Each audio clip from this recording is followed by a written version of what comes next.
Hello, I'm Pam Carruthers of HealingStars.com, and this presentation is all about the kiss of Venus, otherwise known as the Venus star point. And first of all, I want to highly recommend the astrologer Ariel Gutman, whose book Venus Star Rising has now become one of my absolute go-to books, and she inspired me. I've been on a webinar with her and Julia from Cosmic Intelligence Agency, and I'll be showing you exactly what they showed me. So Venus is very much connected to the goddess, and here's the ancient Sumerian goddess Inanna.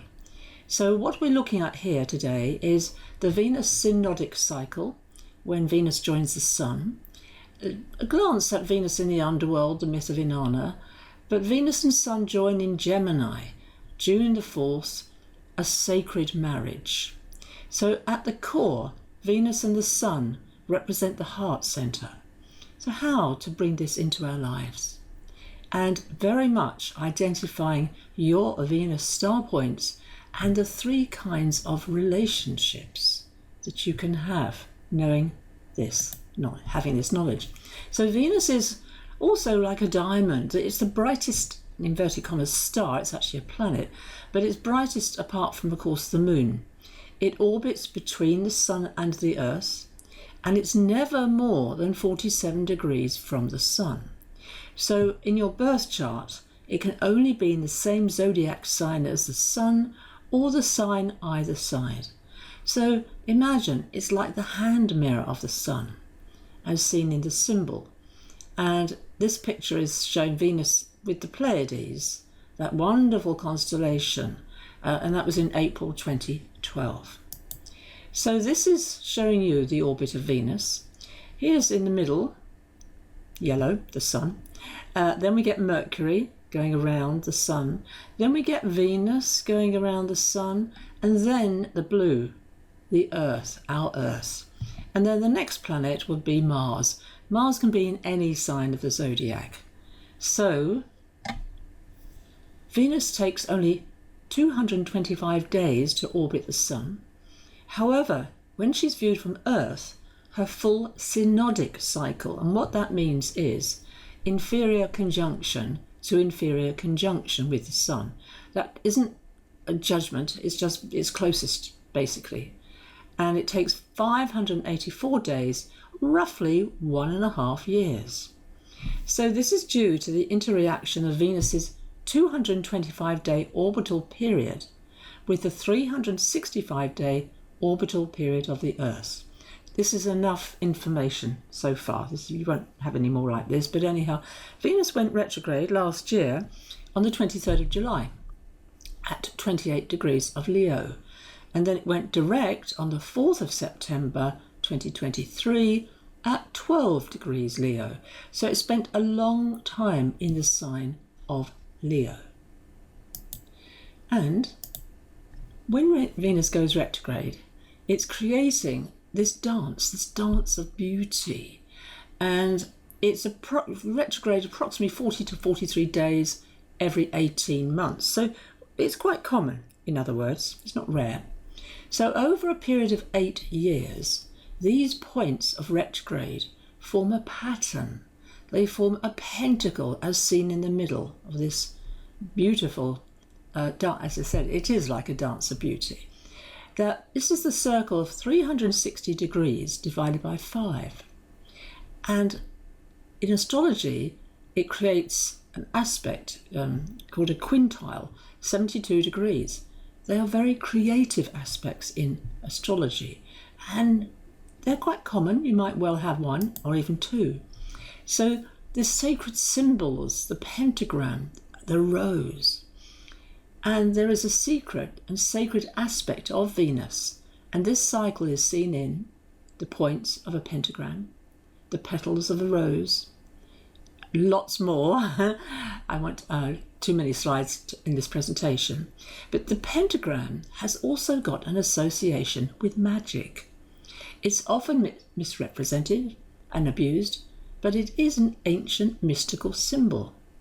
Now, you can draw a 5-pointed star without lifting your pen off the paper. And that's what this pentagram is showing you here. And this is reflecting the unifying and harmonizing capacity of Venus. So as you're watching, I invite you to actually do that. I'll show you my little mouse.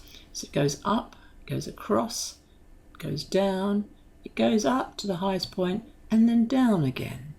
And we'll be exploring this later in the presentation because it is connected to the Venus star point.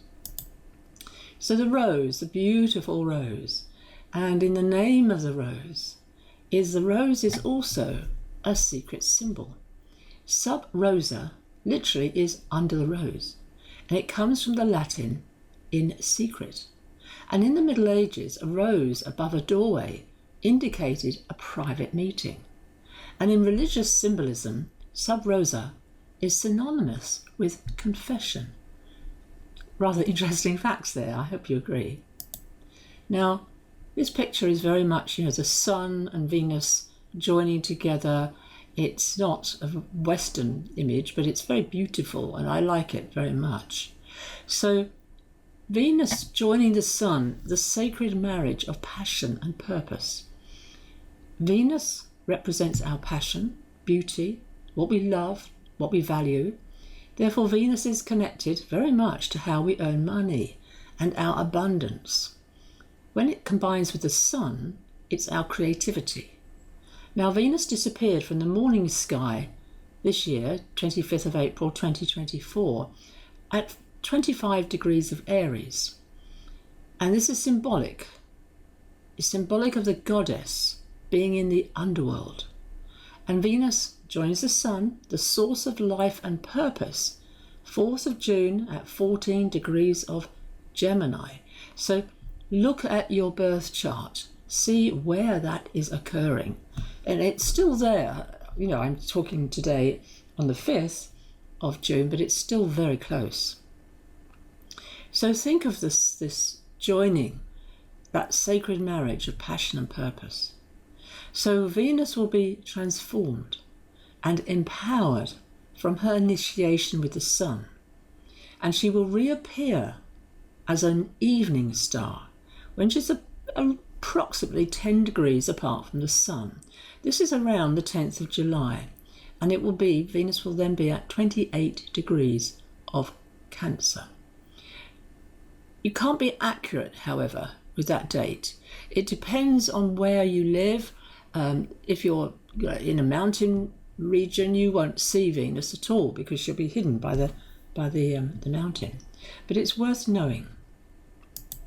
Now, Venus heliacal rise was last year on the 19th of August, interesting, at 26 degrees of Leo, and it was joining Regulus, which is one of the royal stars of Persia.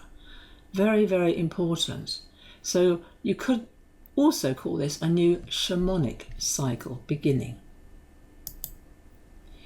Now this is a rather interesting slide here. A ritual for commitment.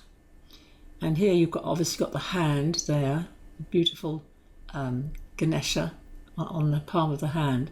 And apparently when ancient Greeks offered a deep solemn vow, they would press their hands against the earth as they made their pledge. The wonderful astrologer Erin Sullivan. And here on the right, we get our Da Vinci Man. The 5-fold 8-year pattern is embedded in nature in the number 5. 5 is the number of humanity. So here we can see the head of the man, the 2 arms, and again the 2 legs. And at the centre, we're talking about the heart. So here, Venus retrograde will join the Sun in just 5 signs in your lifetime. Wow. So this is very important. If you need to know your chart to know, well, where are these star points occurring? So this is why I'm crediting Ariel Goodman for her work.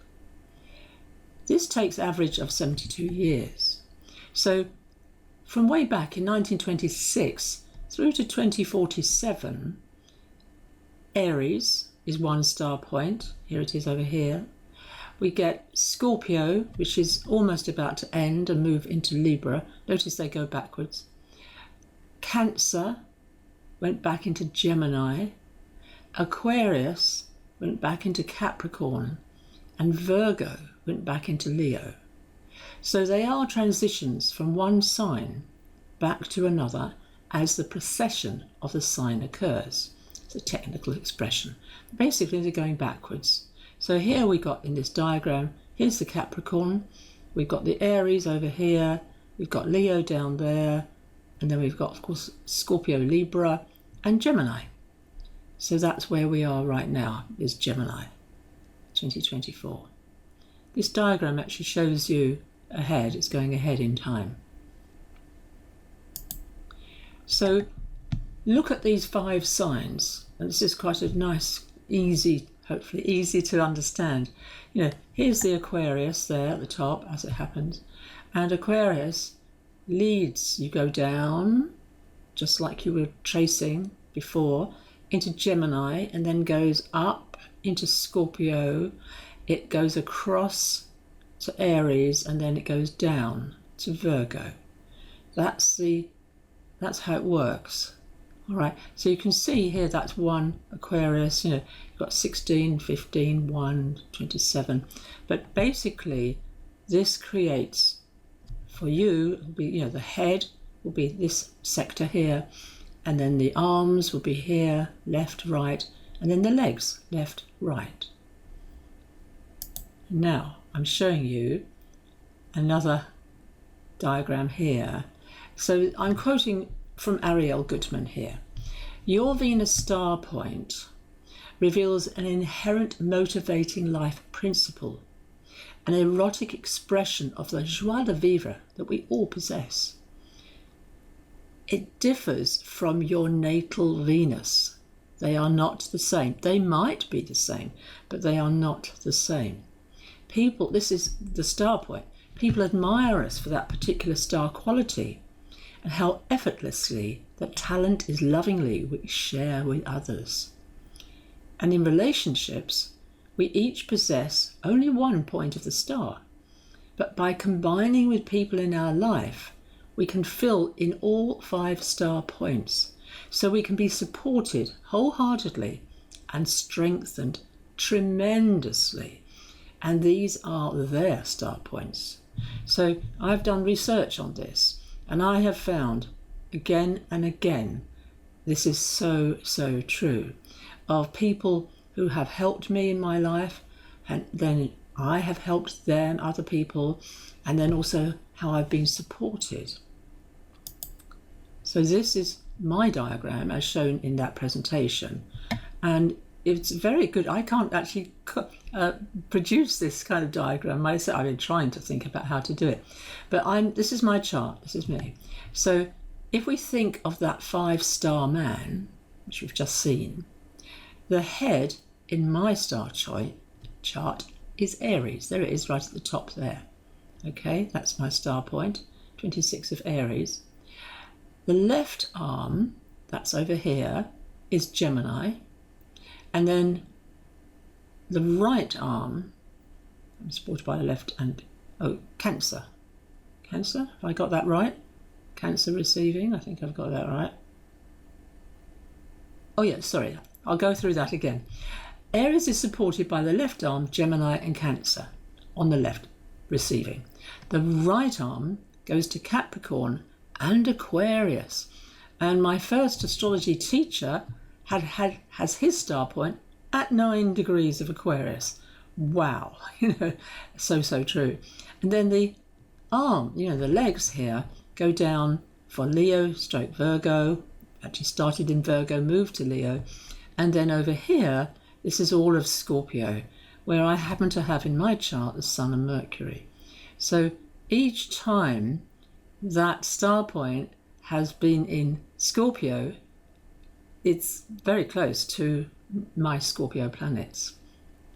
So how does that work for you? Well, I've given you the information so you know your star point. So when the head, this is the same diagram, but basically, if you like, you kind of twist your head.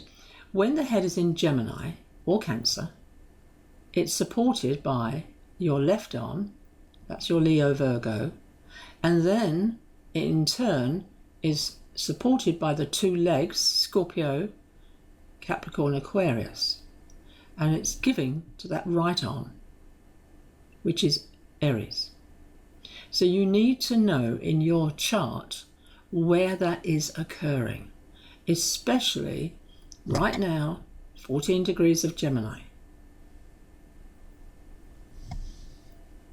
Then, say your star point is Virgo. Leo is only recent, so for you watching, you won't have that, but you might have children, grandchildren, actually more likely, who have this.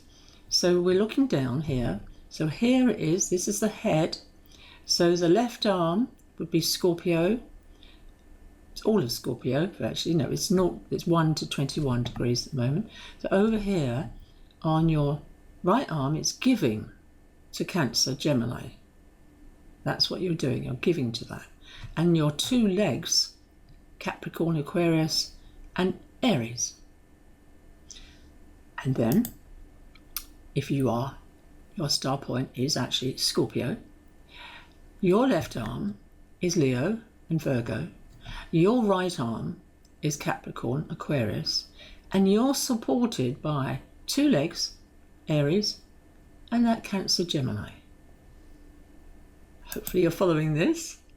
And then if your star point is Capricorn, Aquarius, your head now, let's say you're over here, okay, so your left arm is Scorpio, so receiving, and then giving to the right arm, which is Aries. Quite easy, that one, because it's just the same sign, what whole signs. And then you're supported by Leo, Virgo, and Cancer, Gemini. That, as I mentioned, is your star point. It is not the same as your Venus in your birth chart. So, this is the chart when Venus joins the Sun, the source of life and purpose, on 4th of June, 14 degrees. So here it is, Sun, Venus, and that sacred marriage of passion and purpose. There is a stellium right now, so in a group of stars. So we've got Jupiter, Mercury, Venus, Sun. Jupiter and Mercury together, very powerful, very positive energy. We've also got the Moon in her own sign, I say her, in Taurus, very close to Uranus, things that can come out of the blue. And we've got a good relationship of the Moon. Let's have a look here at this diagram. Yeah, it's making that little symbol there, like a star, but it's making a good aspect to Saturn. And yes, it's joining Uranus. So we've got, where's Venus there? Venus, however, is in a difficult relationship to Saturn. So we're having commitment is the key word for Saturn. Commitment to the truth. Commitment to any relationship. If you take a step forward in that relationship, if it's a good, true relationship, then the partner steps up with you. But if not, it can fall away and it might not be the right person for you. There's also a difficult connection to Pluto, but Mercury is very good. It's with Jupiter and the quintile. All right, that turquoise means a creative aspect. Is a good relationship, Mercury, also just passed, but it's still there, to Neptune, and a good relationship to Pluto. It's a lot of mercurial energy because everything here in Gemini is governed by Mercury in its own sign. So they are, those quintiles, creative aspects. So I repeat that, they're linking the Sun with Neptune, Mercury in Gemini with Saturn, Jupiter with Saturn, and Pluto actually with the North Node. So this is a really important time. And in the UK, we are actually facing an election.